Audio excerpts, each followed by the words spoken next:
Dalam sejarah, wabah dan pandemi menghancurkan umat manusia, bahkan sebuah peradaban.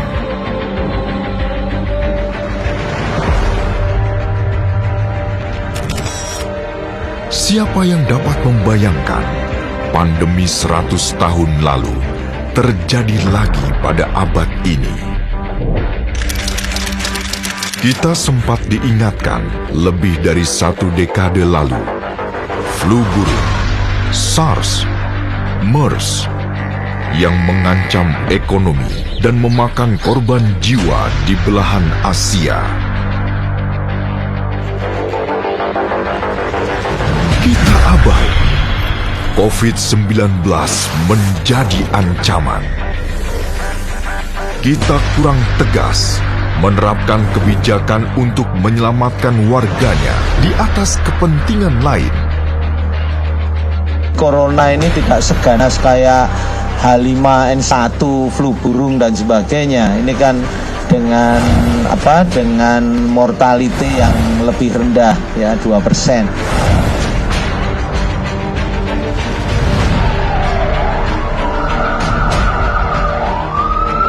Angka kematian akibat COVID-19 di Indonesia menjadi yang tertinggi se-Asia Tenggara.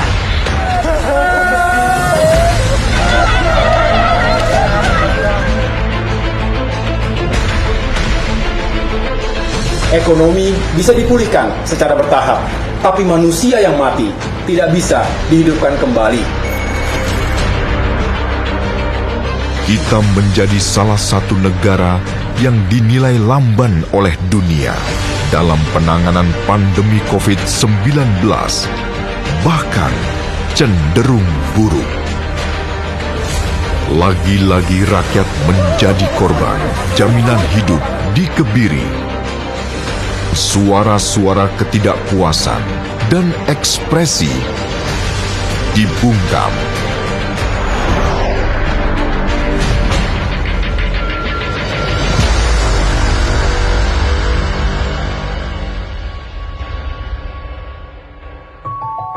Ketepatan sebuah visi dan misi haruslah dibekali dengan pengetahuan dan pemahaman akan akar dari sebuah tantangan.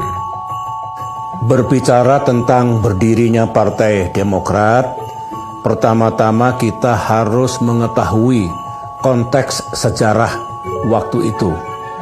Partai Demokrat berdiri pada tahun 2001 atau 3 tahun setelah negara kita mengalami krisis besar, krisis nasional 1998. Dari situlah sebelumnya Partai Demokrat sebagai partai baru mengidentifikasi apa sebenarnya yang diinginkan oleh rakyat Indonesia pasca krisis 1998 dulu.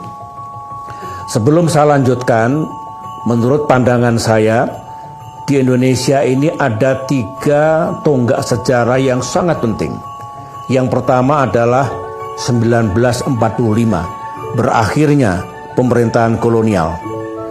Yang kedua 1965, perubahan besar juga pada akhir masa pemerintahan Presiden Soekarno.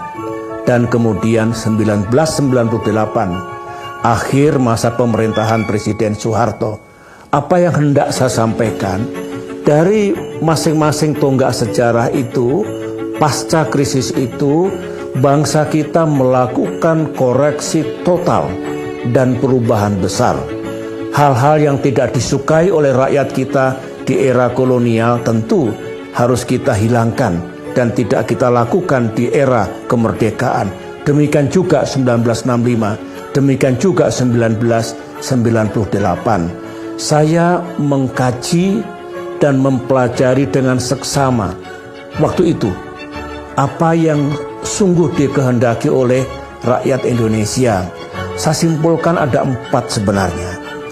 Pertama, rakyat kita itu menginginkan keadilan yang sejati, termasuk keadilan dalam penegakan hukum dan juga keadilan sosial, justice. Yang kedua, rakyat kita juga menginginkan hidupnya makin baik, kesejahteraannya makin baik, prosperity. Ekonomi tumbuh, tapi penghasilan mereka, kesejahteraan mereka juga tumbuh. Kembali ke keadilan sosial atau social justice. Yang ketiga, rakyat kita ingin negaranya aman dan damai, rukun.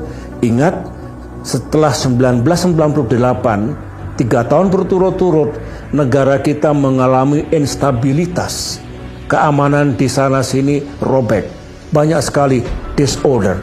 Oleh karena itu, ke depan, tentu mereka menginginkan Indonesianya benar-benar makin aman, makin damai, dan rakyatnya rukun serta bersatu. Dan yang terakhir, rakyat kita sungguh menginginkan demokrasinya tegak. Demokrasi yang dimaksud adalah bukan hanya soal kebebasan dan hak-hak asasi manusia, tapi juga kembali kepada supremasi hukum atau the rule of law, konstitusionalisme, pemilihan umum yang jujur dan adil, kemudian checks and balances antar lembaga-lembaga negara, termasuk checks and balances antara negara dengan rakyat, dan banyak sekali nilai-nilai universal demokrasi. Itu yang diinginkan rakyat. Tentunya yang saya pahami adalah demokrasi yang klop untuk Indonesia. Demokrasi yang tertib dan berkeadaban. Bukan demokrasi liberal parlementer dulu yang mengakibatkan negara kita gonjang-ganjing terus. Juga bukan demokrasi terpimpin jilid 1 dan jilid 2, tapi benar-benar demokrasi.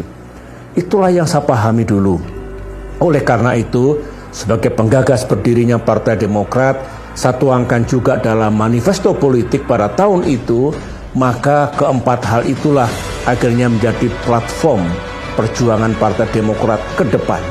Menjadi visi dan misi besar Partai Demokrat untuk negeri tercinta ini. Nah, kalau ditanya lantas jati diri, garis ideologi, ataupun platformnya seperti apa, ya kembali kepada yang tadi itu. Kami tentu menganut azas Pancasila. Karena bagi Demokrat, Pancasila lah yang terbaik untuk bangsa kita. Yang kedua, kami menganut garis ideologi nasionalis religius. Nasionalis dalam arti partai kebangsaan. Tetapi nasionalisme yang kami maksud, kebangsaan yang kami maksud, bukanlah yang tidak mengadopsi nilai-nilai agama yang luhur. Dan kami tidak ingin ada dikotomi, pertentangan antara nasionalis dengan agama. Oleh karena itulah kami pilih istilah nasionalis religius, dan itu kami tuangkan dalam manifesto politik pada tahun 2001. Platformnya ya 4 hal itu yang harus kita capai ke depan. Dan pada ADART tahun 2020 kemarin, dari 4 isu besar itu kami tambahkan lagi 1, yaitu pelestarian lingkungan. Jadi lengkap sudah, yang pertama justice, yang kedua prosperity, yang ketiga peace, yang keempat democracy, yang kelima environmental protections. Itulah yang hendak saya sampaikan, dan ingat, setiap tonggak sejarah selalu ada transformasi dan reformasi. Demikian juga 1998, itu visi Demokrat, itu misi Demokrat ke depan.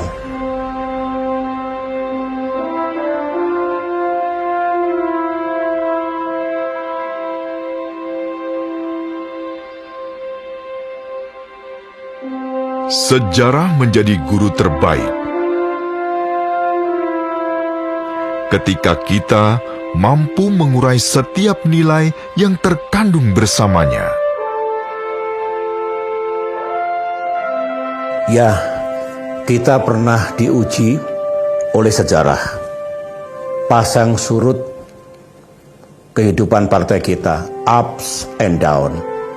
Dan itu menurut saya justru cara Tuhan, cara Allah untuk menguji dan mempersiapkan Partai Demokrat untuk makin menjadi partai yang kuat, kokoh, dan tangguh.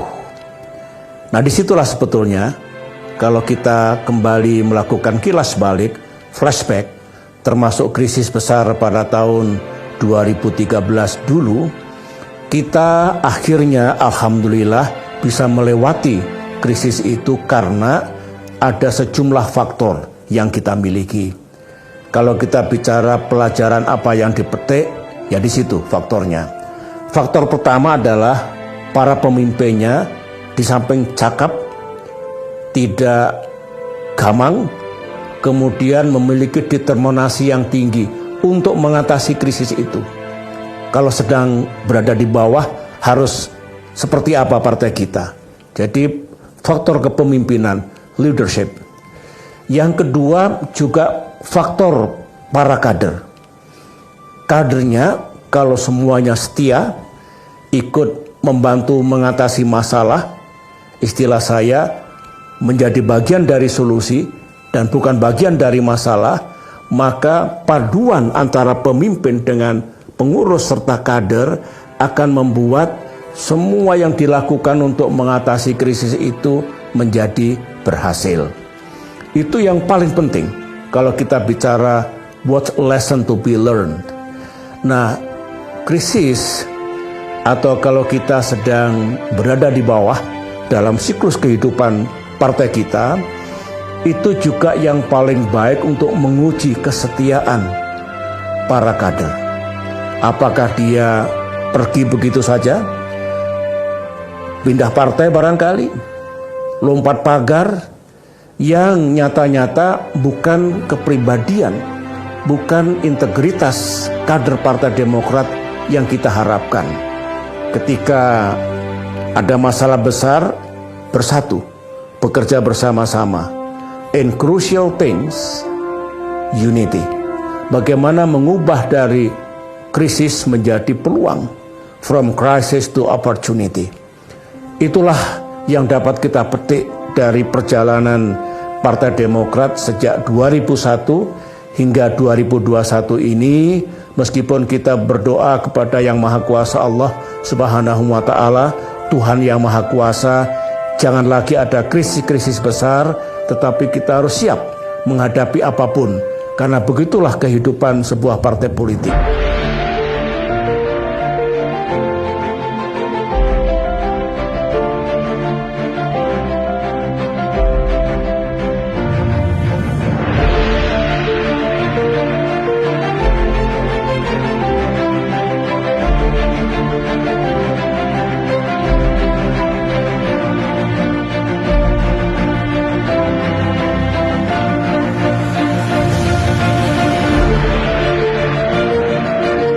Setiap pemimpin ada masanya. Setiap masa ada pemimpinnya. Mereka lahir dan dibentuk dari pengalaman, bukan dengan karpet merah.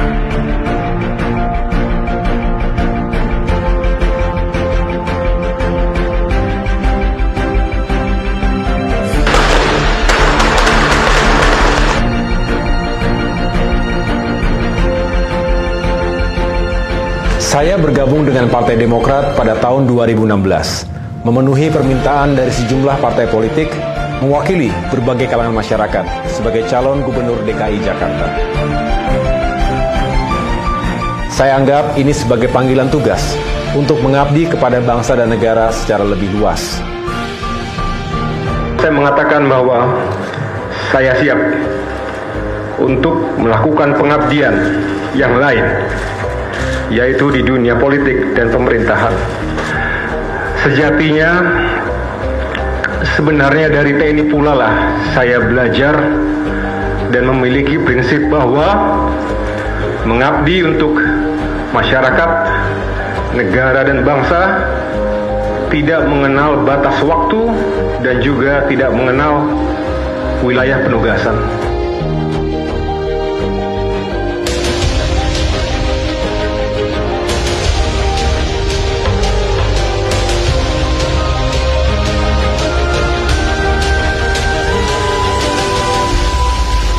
Dalam kampanye pilkada itu, Partai Demokrat digoda menggunakan politik identitas untuk menang. Tapi kita tidak ingin mengkhianati rakyat. DNA Partai Demokrat adalah nasionalis religius. Selepas Pilkada DKI, tidak ada jalan kembali. Saya bersyukur tidak langsung diberi posisi dalam struktur kepengurusan partai. Tapi saya diuji dengan diberi penugasan ad hoc sebagai Komandan Kogasma untuk membantu Ketua Umum memenangkan Pilkada 2018 dan Pemilu 2019. Partai Demokrat diramalkan tidak lolos parliamentary threshold. Sejumlah lembaga survei memprediksi Partai Demokrat hanya akan memperoleh 3-4% suara dalam pemilu 2019. Selama 2 tahun, saya keliling Nusantara, melalui darat, laut, dan udara, bertemu dengan para kader serta masyarakat luas, mengkampanyekan visi dan misi perjuangan Partai Demokrat. Partai Demokrat nomor 14.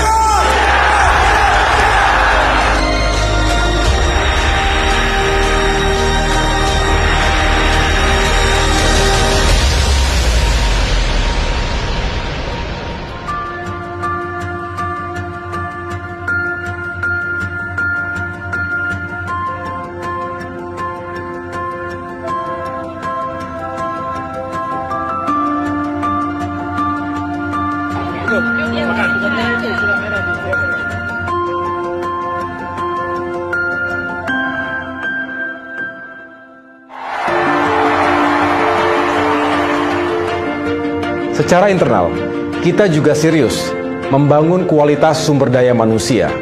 Ketum AHY menjadi ketum aja itu kan sudah contoh regenerasi ya. Partai Demokrat juga mengambil posisi-posisi yang sangat relevan gitu dengan anak-anak muda. Contohnya misalnya stand Partai Demokrat di RUU Cipta Kerja kemarin, itu kan RUU yang anak muda sangat perhatikan gitu ya. Mas AHY menaruh kepercayaan, selalu menaruh kepercayaan kepada anak buahnya, kepada para stafnya, dan juga memberikan kesempatan bagi orang-orang sekitarnya untuk berkembang. Salah satu contoh konkret apa yang saya alamin di tahun 2019. Saya dipercaya beliau untuk mendapatkan dan berkesempatan untuk sekolah di Peking University, salah satu universitas terbaik di Cina, dengan beasiswa. Saya percaya muda adalah kekuatan, apalagi kita sedang memperoleh bonus demografi. Tapi tentu harus dipersiapkan secara optimal. Atas dukungan Ketua Umum Pak SBY waktu itu, kita mendirikan Akademi Demokrat.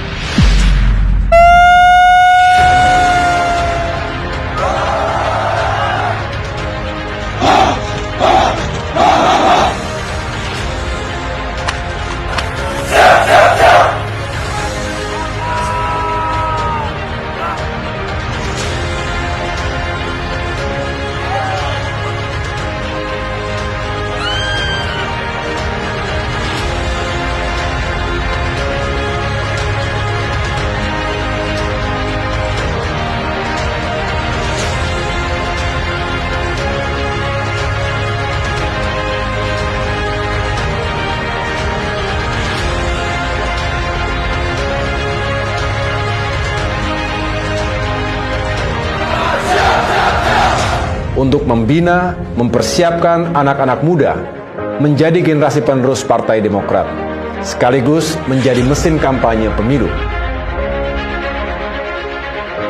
Menjelang pemilu 2019, ketika para kader utama Partai Demokrat fokus untuk memenangkan daerah pemilihan masing-masing, terbuka ruang bagi AHY untuk maju sebagai calon legislatif.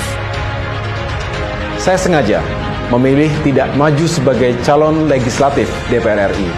Saya berpikir harus ada yang membantu Ketua Umum mengorkestrasi kampanye pemenangan pemilu secara nasional. Apalagi kemudian ternyata Pak SBY berhalangan untuk berkampanye, untuk bisa menemani Ibu Ani yang dirawat secara intensif di Singapura. Ketua Umum Pak SBY akhirnya memerintahkan kepada saya untuk memimpin kampanye nasional. Dalam menjalankan tugas ini, saya didampingi oleh sejumlah senior partai. Maijen TNI Purnawirawan Nahrawi Ramli memimpin pemenangan di wilayah Barat. Sedangkan mantan Gubernur Jawa Timur, Pak Dekarwo, memimpin pemenangan di wilayah Timur Indonesia. Saya tekankan kembali, jangan pernah lelah mencintai Indonesia. Demokrat adalah rumah bagi pencinta demokrasi. Demokrat yakin Indonesia untuk semua.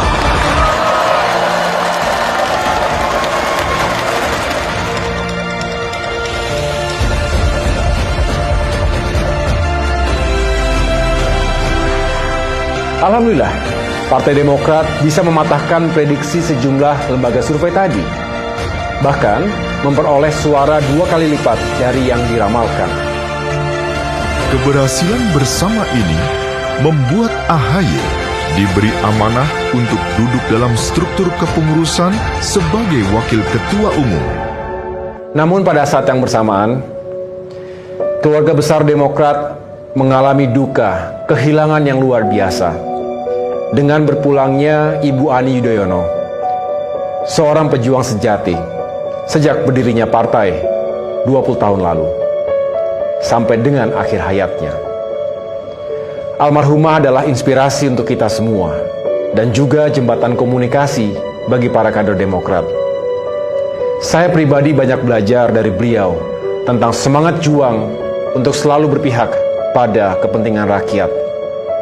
Bagi kita, Ibu Ani adalah the true spirit of Demokrat. Setiap dari kita akan berpulang, menyatu dengan tanah. Saat itu datang, nilai-nilai yang ditinggalkan manusia sepanjang hidupnya lah yang akan mengharumkan pengistirahatannya yang terakhir.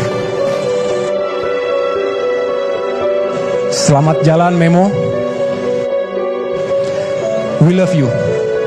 And we will forever miss you.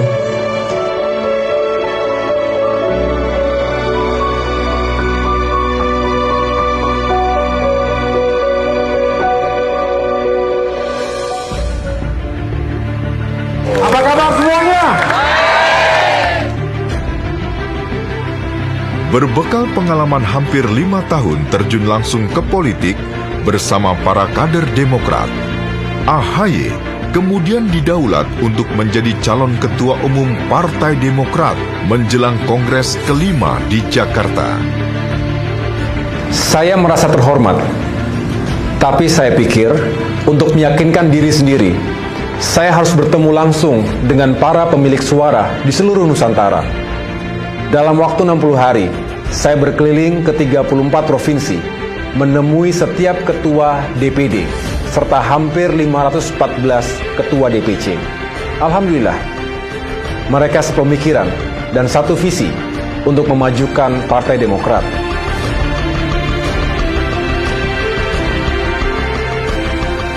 Telah ditetapkan secara aklamasi Bapak Agus Harimurti Yudhoyono sebagai Ketua Umum Partai Demokrat masa bakti 2020-2025. Dalam Kongres kelima Partai Demokrat pada bulan Maret 2020, secara aklamasi saya terpilih untuk mengemban amanah sebagai Ketua Umum Partai Demokrat periode 2020-2025. Usai Kongres kelima, sejak saya terpilih menjadi Ketua Umum, sebenarnya kami merencanakan untuk melanjutkan gerilya Nusantara, menyapa langsung rakyat di berbagai daerah. Tapi Tuhan berkehendak lain. Pandemi COVID-19 mulai menyebar. Kongres sendiri dipercepat sesuai himbauan pemerintah. Dalam situasi awal pandemi, kita segera fokus membantu rakyat, walaupun struktur DPP belum terbentuk ketika itu. Bagi Demokrat, tidak ada yang lebih penting dari nyawa manusia. Kami mengeluarkan 6 rekomendasi kepada pemerintah, antara lain mendorong pemerintah untuk tidak ragu-ragu melakukan lockdown sesuai dengan ketentuan Undang-Undang Karantina Wilayah. Satu kata dengan perbuatan. AHY mengeluarkan instruksi kepada seluruh jajaran untuk melaksanakan gerakan nasional Partai Demokrat lawan Corona dengan membagikan alat perlengkapan medis, kemudian diikuti oleh gerakan nasional Peduli dan Berbagi dengan membagikan sembako kepada warga yang sangat sulit ekonominya.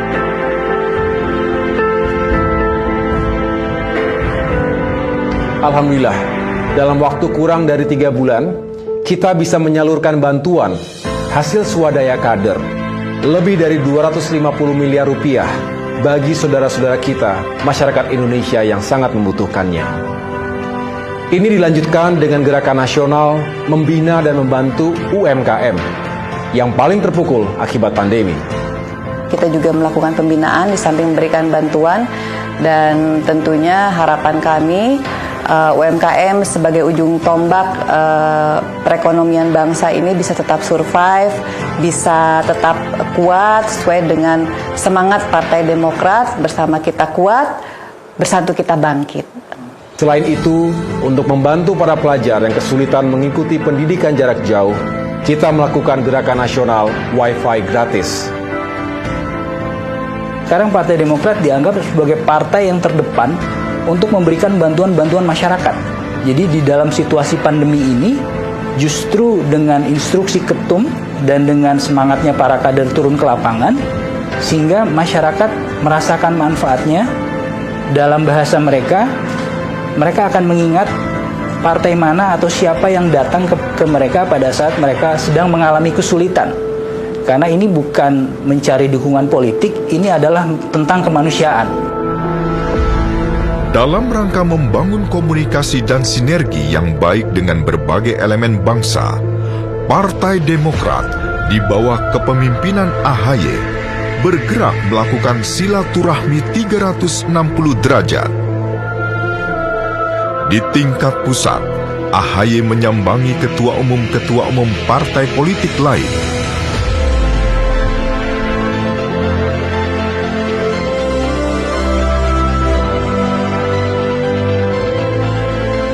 Mengunjungi berbagai media,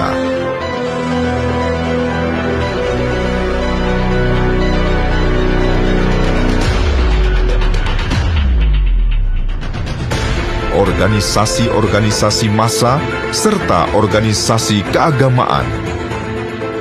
Kita ingin menyampaikan pesan bahwa Demokrat ingin bersahabat dengan semua dan juga terbuka untuk semua. Ini penting. Terlebih, solidaritas antar sesama anak bangsa merupakan kunci bagi daya tahan bangsa menghadapi krisis dewasa ini. Kita juga terus memperjuangkan harapan rakyat di parlemen. Prinsipnya, kita mendukung semua upaya menanggulangi COVID-19 dan memulihkan ekonomi nasional. Karena itu, kami menyetujui pengesahan Undang-Undang Nomor 2 Tahun 2020 untuk mempercepat penanganan COVID-19 dan pemulihan ekonomi, dengan catatan untuk sama-sama kita kawal dan sukseskan implementasinya. Partai Demokrat ingin pemerintah fokus mengatasi krisis ganda yang berkepanjangan. Partai Demokrat tegas menolak semua rancangan undang-undang yang tidak relevan. Di antaranya, rancangan undang-undang haluan ideologi Pancasila yang hendak mereduksi nilai-nilai Pancasila itu sendiri. Kita juga menolak rancangan undang-undang Omnibus Law Cipta Kerja yang sebenarnya juga ditolak oleh sebagian besar kaum buruh, profesional, dan anak-anak muda karena dirasa kurang adil. Meski akhirnya kita kalah suara dan memutuskan untuk walkout. Sejalan dengan itu, kita juga berusaha memenangkan pilkada di lebih dari 250 daerah. Ini pilkada pertama dalam suasana pandemi. Tidak mudah memenangkan suara rakyat di tengah-tengah pembatasan sosial berskala besar. AHY dan pengurus DPP Partai Demokrat juga ikut terjun berkampanye, tentunya dengan protokol kesehatan yang ketat. AHY keliling di wilayah Sumatera, Kalimantan, Sulawesi, dan tentunya wilayah Jawa. Alhamdulillah, Demokrat berhasil melampaui target pilkada. Ini bukti bahwa rakyat menaruh harapan besar kepada Partai Demokrat. Di awal tahun 2021, pada saat Demokrat sedang bekerja keras membantu rakyat, muncul gangguan serius. Semula kami mengira ini bagian dari dinamika yang biasa terjadi dalam organisasi partai politik. Namun rupanya ada tangan-tangan kekuasaan yang ingin mengganggu kedaulatan Partai Demokrat. Saya menerima laporan melalui pesan singkat langsung dari salah satu ketua DPC yang mengaku dijebak untuk bertemu dengan KSP Muldoko, membicarakan rencana gerakan pengambil alihan kepemimpinan Partai Demokrat atau disebut GPKPD secara inkonstitusional. Kami langsung bergerak cepat. Intinya Ketum menyampaikan kepada saya, Mas, ini saya menerima WA dari Ketua DPC Balangan. Dia menginformasikan bahwasannya dia sedang berada di Jakarta dan sedang di-approach atau didekati oleh kelompok yang menyarankan KLB atau yang selanjutnya kita sebut sebagai kelompok GPKPD tersebut. Tanpa pikir panjang, Ketum langsung memerintahkan segera dalami, laksanakan investigasi.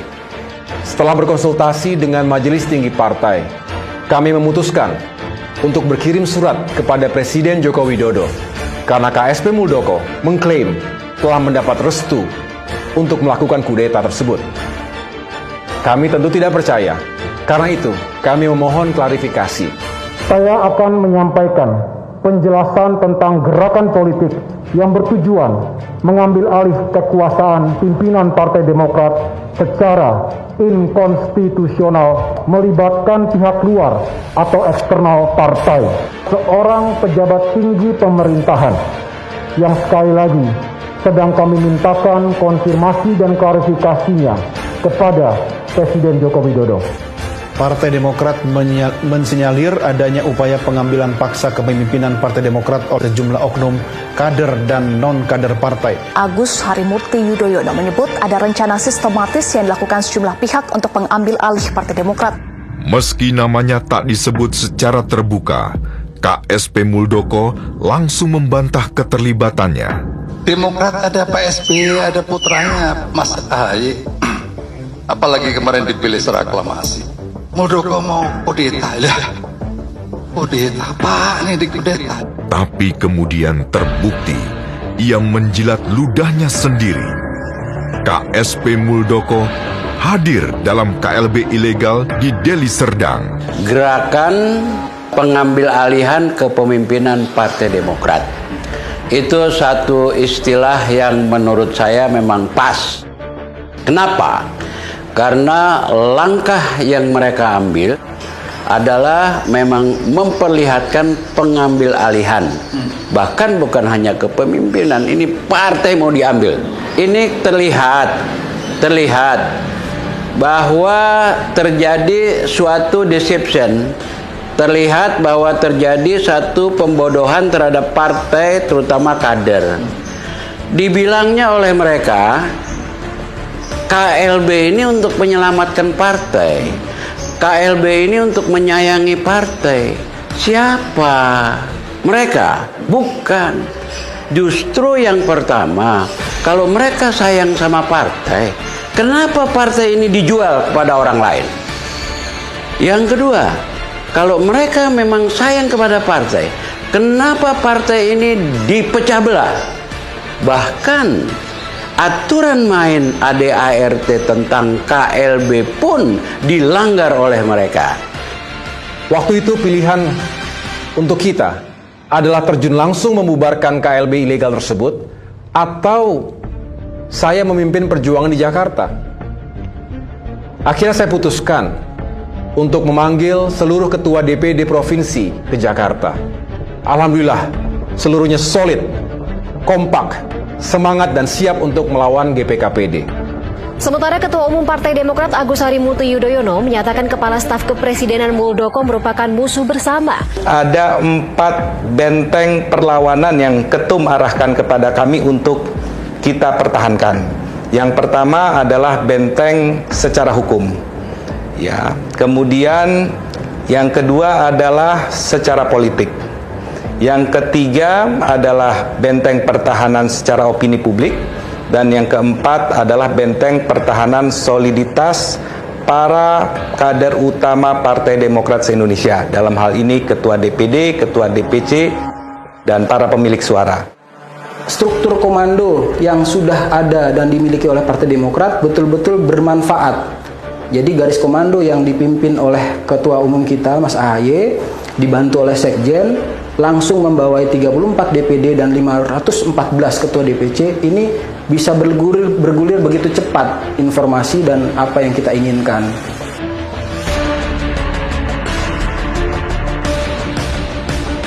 Kami bersama 34 Ketua DPD mengunjungi Kemenkumham dan KPU untuk menyerahkan bukti-bukti yuridis kami. Setelah itu kami bersilaturahim dengan Menko Polhukam untuk menjelaskan situasi sebenarnya. Kami akan menyuguhkan berbagai fakta berdasarkan testimoni dari peserta KLB ilegal, KLB abal-abal yang dilakukan atau diselenggarakan pada tanggal 5 Maret 2021 di Deli Serdang, Sumatera Utara. Jika saya duduk melihat di sekitar kiri kanan orang ini saya nggak kenal. 412 peserta yang ikut dalam kongres ini suara hantu. Dari bukti-bukti lapangan bisa kita simpulkan tidak ada pemilik suara yang sah hadir di Deli Serdang. Hanya segelintir kader yang hadir. Banyak juga yang mantan kader.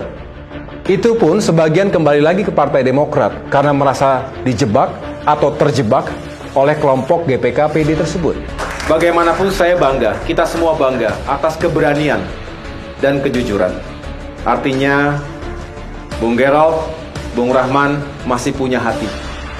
Masih punya kesetiaan bersama para sahabat Partai Demokrat yang memang telah berjuang sekian lama bersama-sama. Kami maafkan mereka.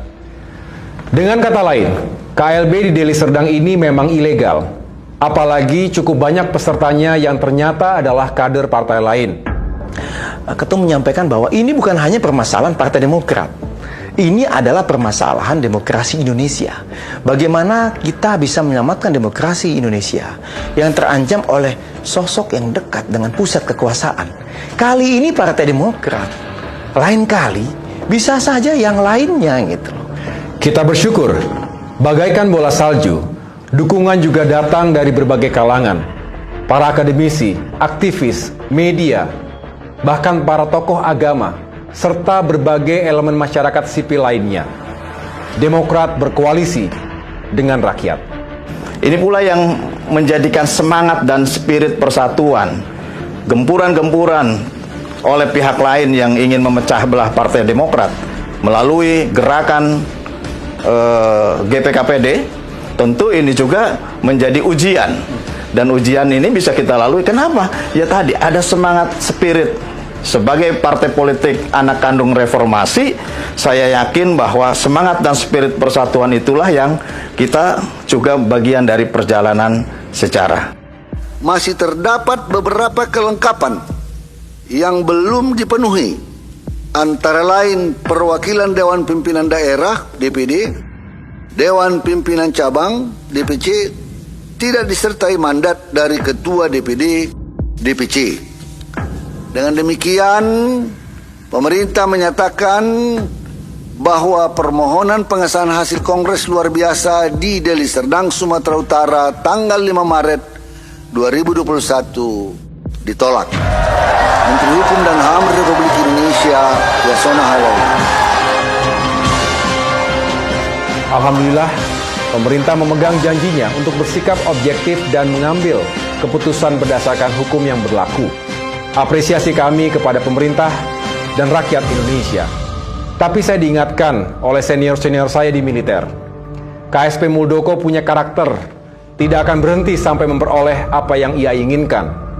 Demokrat diminta untuk tetap waspada.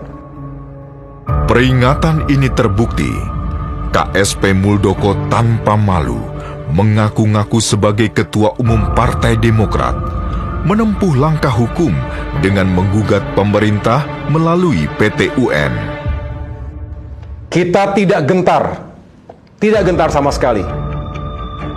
Tapi kita berharap hukum dan keadilan tetap tegak di negeri ini. Saya mengajak seluruh pengurus dan kader, serta masyarakat luas untuk mengawal terus penyelesaian kasus ini. Jangan kasih kendor. Karena ini tidak hanya bisa terjadi di Partai Demokrat, tapi juga di partai-partai lainnya, bahkan di organisasi-organisasi lainnya. Intervensi kekuasaan seperti ini merusak demokrasi. Kita juga berharap hati nurani dan kebebasan berekspresi rakyat tidak dibungkam. Saya mengamati prosesnya dan saya telah menelaah, melakukan kajian hukum terhadap substansi gugatan. Saya sampai pada satu kesimpulan bahwa tidak ada celah hukum sedikit pun untuk gugatan itu bisa dikabulkan oleh hakim di pengadilan. Saya menghimbau semua kader untuk tetap yakin, dan sebagai politisi dan juga sebagai ahli hukum, dan saya di DPR selama ini boleh dibilang 20 tahun menekuni bidang hukum dan mitra dengan aparat penegak hukum, saya sangat yakin hakim di pengadilan akan memberikan keadilan yang sebenar-benarnya untuk Partai Demokrat. Meski demikian, selalu ada hikmah di balik suatu peristiwa. Pasca perjuangan kita semua melawan kezoliman politik tersebut, alhamdulillah, elektabilitas Partai Demokrat menunjukkan tren yang positif, konsisten naik. Saya salut bahwa di tengah setelah Kongres langsung berhadapan dengan KLB ini, Mas Ahaye bisa mengendalikan ini dengan baik. Ini kan ujian yang luar biasa. Nah, ujian ini lolos. Dan tentu ini penilaian tersendiri, bukan hanya internal partai, tapi juga publik melihat itu. Maka indikator itulah yang terlihat bahwa bagaimana kita punya pooling meningkat, baik partai maupun Mas Ahaye sendiri. Karena publik mudah melihat, apakah betul Mas Ahaye ini punya kapasitas untuk bisa dinilai bahwa Mas Ahaye bisa membuktikan bahwa dia bisa lolos dalam semua tantangan ini, dan juga kita semakin terpercaya Partai Demokrat ini ke depan. Salah satu faktor dari naiknya elektabilitas Partai Demokrat adalah soal bagaimana Ahaye mampu memimpin perlawanan terhadap GKPD. Faktor yang lain adalah legasi Pak SBY juga masih. Kita di Bapilu menghitung bersama dengan Majelis Tinggi Partai, kemungkinan tahun depan kita memperkirakan kita akan masuk ke 2 digit, asal kita tetap konsisten. Ke depan, kita akan melanjutkan 10 program partai yang telah dicanangkan sejak awal untuk membangun partai ini dan memenangkannya, terutama untuk menjawab panggilan rakyat. Salah satu perwujudannya adalah penyelenggaraan Bulan Bakti Demokrat untuk membantu masyarakat dalam rangka memperingati 2 dekade Partai Demokrat. Kami menginstruksikan kepada seluruh jajaran, terutama lebih dari 1.800 anggota Dewan fraksi Partai Demokrat, untuk menyukseskan Bulan Bakti di seluruh Nusantara. Assalamualaikum, Mas Ahaye. Waalaikumsalam, Bu. Apa kabar? Sehat? Sehat, Ibu. Ibu siapa namanya, Bu? Nama saya Naimah, Mas Ahaye. Oke, sehat-sehat ya, Bu. Anak-anak juga sehat, Mas Ahaye. Iya, anak saya sehat, alhamdulillah. Berapa anaknya, Bu? Saya tidak punya anak, Mas Ahaye. Mungkin anak Mas Ahaye bisa untuk saya. Semoga masyarakat dapat menerima niat tulus Partai Demokrat ini dengan baik. Pedulian adalah induk dari berbagai potensi terbaik yang dimiliki. Ada sejumlah harapan dari saya untuk para kader Partai Demokrat yang sangat saya cintai dan saya banggakan. Pertama, wajib hukumnya para pemimpin dan kader Demokrat dekat dengan rakyat. Pahamilah persoalan dan kesulitan rakyat. Dengarkan aspirasi mereka dan perjuangkan aspirasi itu. Itulah jati diri Partai Demokrat yang sesungguhnya. Dekat dengan rakyat, perjuangkan kepentingan rakyat. Yang kedua, para pemimpin dan kader Demokrat juga harus sensitif, peka, peduli pada keadilan, pada kebebasan, pada ekonomi yang adil dan ramah lingkungan. Dan yang keempat, pada bangsa, pada hadirnya masyarakat dan bangsa yang rukun dan bersatu. Tidak ada yang disebut dengan konflik identitas. We are one. Kita hormati pluralisme. Itulah nilai dan jati diri Demokrat. Itu yang kedua. Yang ketiga adalah Demokrat harus berdiri di depan sebagai penjuru, sebagai champions of democracy. Namanya pun Partai Demokrat. Mengapa dulu saya pilih nama Partai Demokrat? Karena dalam hati dan pikiran saya, Partai Demokrat benar-benar menjalankan demokrasi yang sesungguhnya dan juga menjadi champions of democracy tadi. Itu yang ketiga. Sedangkan yang keempat atau yang terakhir, saya berharap Partai Demokrat tetap menjadi partai politik yang konsisten. Jangan memiliki standar ganda, double standard. Contohnya, baik ketika Demokrat berada di dalam pemerintahan maupun di luar pemerintahan, harus tetap menghormati demokrasi, menghormati hak-hak asasi manusia, memperjuangkan kepentingan rakyat, utamanya golongan tidak mampu, membuat ekonomi adil. Jadi, sekali lagi, apakah kita bagian dari pemerintahan seperti dulu ketika saya memimpin, atau di luar pemerintahan, perjuangan kita harus tetap sama. Rakyat akan menilai partai politik mana yang paling konsisten, baik ketika berada dalam pemerintahan maupun ketika berada di luar pemerintahan. Itu saja 4 pesan dan harapan saya. Saya yakin dengan izin Allah Subhanahu wa taala, Tuhan yang Maha Kuasa, Partai Demokrat akan tumbuh menjadi partai yang maju, partai yang berjaya, partai yang sangat mencintai rakyat dan insya Allah mendapatkan dukungan dari rakyat. Kepada seluruh kader dan simpatisan Partai Demokrat dimanapun berada, mari kita bergandengan tangan, bersatu untuk membantu kesulitan rakyat di sekeliling kita. Teruslah membangun soliditas, jatuh bangun bersama demi kejayaan Partai Demokrat. Dirgahayu ke-20 Partai Demokrat. Demokrat berkoalisi dengan rakyat. Bersama kita kuat, bersatu kita bangkit.